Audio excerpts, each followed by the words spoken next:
You've seen the headlines, you've seen the videos circulating on social media. Another wave of protests has exploded across Iran. But if you think this is just about the price of bread or just another flash in the pan, you're missing the real story.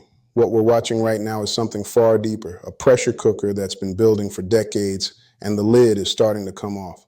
Before we dive in, a quick but important note. This video is an educational and analytical discussion of ongoing geopolitical events. It is based on my analysis of publicly available reporting and is intended to explain the strategic dynamics at play. It does not promote violence, hate, or extremist ideologies of any kind. This is about understanding a complex and critical situation. So let's get into it. What is happening? In late December 2025, protests began in Tehran's historic bazaars. The immediate trigger was economic, and it was severe. A sudden, dramatic spike in the prices of basic goods like cooking oil and chicken, with some items vanishing from shelves altogether. This was compounded by a decision from Iran's central bank to end a critical subsidy, a program that allowed some importers to access US dollars at a preferential rate. Without that lifeline, shopkeepers faced impossible choices: raise prices dramatically or shut their doors. They chose to protest. But here's the first crucial point that often gets lost in translation. This wasn't just a spontaneous outburst of frustration from the general public. It started with the bazaris, the merchants and shopkeepers who form the commercial backbone of Iranian society and historically have been a pillar of support for the Islamic Republic. For this group to take such a drastic step is a seismic signal. It suggests the economic foundations of the regime's social contract are crumbling. From those bazaars, the protests spread like wildfire. Within days, demonstrations were reported in over 100 cities across all 31 of Iran's provinces. The chants quickly evolved. What began as grievances over inflation morphed into explicit political cries. Death to Khamenei, a direct challenge to the ultimate authority of Supreme Leader Ayatollah Ali Khamenei. Protesters set fires, including to a building belonging to state broadcasters. And in a powerfully symbolic act, some hoisted the pre-1979 imperial flag. The regime's response has been a textbook playbook of suppression, but executed at a new level of intensity. Authorities imposed a near-total internet and telephone blackout, the largest since the 2022 protests, severely limiting information flow and the ability to document events. Security forces, including the paramilitary Basij and Revolutionary Guard, moved in. The human cost, according to rights groups tracking the situation from outside, has been steep. Multiple organizations report at least 50 protesters killed, with hundreds injured and over 2,000 detained. The government, for its part, has labeled the protesters vandals, saboteurs, and foreign-backed mercenaries, blaming the United States and Israel for instigating the unrest. This is the surface-level picture, but to stop here is to just repeat the news. The real analysis begins when we ask, why now? Why is this wave different? And what does it tell us about the true state of the Islamic Republic? So let's break this down. I look at any major protest movement through a few key lenses: the trigger, the participants, the regime's capacity to respond, and the broader context. On every single one of these points, the current situation in Iran reveals a system under unprecedented strain. First, the trigger. Yes, it was economic, but in Iran, economics is never just economics. It is a direct report card on the regime's governance and its standoff with the West. The rial has been in freefall, trading at over 1.4 million to the US dollar. Annual inflation is hovering around 40%. These aren't abstract numbers. This is about a family not being able to afford meat or rice, staples of the Iranian diet. This is about the government removing subsidies on gasoline, some of the world's cheapest, further squeezing a desperate population. The regime blames crueling US sanctions, and there is no doubt that sanctions have strangled the economy. But that argument is wearing dangerously thin with the public. After decades, it sounds less like a justification and more like an excuse for rampant domestic corruption, mismanagement, and the massive financial drain of funding proxy wars across the region, the so-called axis of resistance. The Iranian people are being asked to bear the cost of their government's geopolitical ambitions, and they are visibly, audibly saying they've had enough. This leads to my second point, the participants. The involvement of the bazaris is what makes this moment analytically distinct. As one expert put it, for over a century, Bazaris have been key actors in all of Iran's major political movements, including the 1979 revolution that brought the current regime to power. They are traditionally conservative, networked, and economically crucial. When they protest, it's not merely a street demonstration. It's a withdrawal of support from a critical constituency. It signals that the regime is losing its base, not just its opponents. This isn't just the young, the urban, or the secular protesting. Though they are powerfully present, this is the regime's own backyard starting to smolder. Now let's talk about the regime's capacity to respond. On the surface, it seems overwhelming. It has a massive security apparatus, a willingness to use lethal force and control over information. But look closer, and you see cracks. The regime is weaker today than it was during the 2022 protests. Its axis of resistance is in disarray. Hamas has been devastated in Gaza, Hezbollah's leadership has been targeted, and its ally in Syria, Bashar al-Assad, was overthrown in late 2024. Internally, the system is paralyzed by factional infighting between hardliners and a relatively pragmatic president, Masoud Pezeshkian, who has limited power and whose promises of economic relief have failed to materialize. This creates a dangerous dilemma for the leadership. The standard playbook is to crack down hard, wait for exhaustion to set in, and offer minimal concessions. But what if the economic pain is so deep that exhaustion doesn't lead to quiet? What if the concessions needed to calm the Bazaris and the public, like radically rolling back regional spending or tackling corruption, are existentially threatening to the powerful Revolutionary Guard and the hardline core? The regime is trapped between the need to reform to survive and the fear that reform will unravel its very foundation.